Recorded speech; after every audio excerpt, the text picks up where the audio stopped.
This sort of satire is rare in Africa.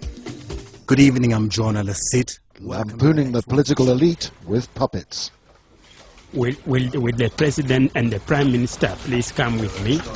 Here a spoof with former UN Secretary General Kofi Annan, who brokered peace in Kenya 2 years ago. Now, communication is very important. Without it, a marriage cannot last. Don't you think so, President Kibaki? No, hapana. You see, the man is impossible.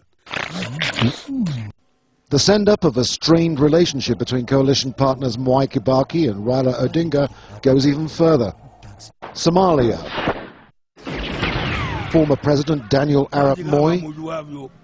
Religion in Kenya. Please forgive me, Lord. The independent producers aren't afraid to tackle anything. If they don't act ridiculous, then, we have nothing to use against them. But the reality is that we just mimic what they do, and we just push the envelope. Every week, Citizen Television, the channel that airs the show, is inundated with complaints. Now the show is entering even more sensitive territory, Kenya's post-election violence, with the new arrival of this man, the ICC's chief prosecutor. As you can see, aside from the satire, it's a pretty complex job getting the coordination right.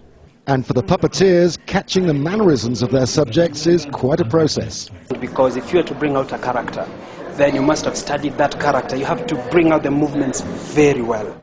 But the cartoonist responsible for the whole show says there's a serious edge to it. What we are trying to do is to have Kenya to discuss, these issues. We try to have Kenyans talk. In the process, sometimes, yes, you may appear insensitive and you might offend a few people, but it's part and parcel of the process. And this is a clip of what Kenyans will see in the next show on Sunday. Kenya is a beautiful country with very beautiful women. I won't get into a problem like in South Africa. Hakuna Matata, Kenya. I'll see you. I meant with the evidence collection, that. Everything is fine.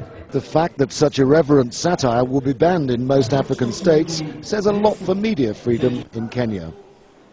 When in fear, just remember the big O. Campo. Thank you, Jeff. Andrew Simmons, Al Jazeera, Nairobi.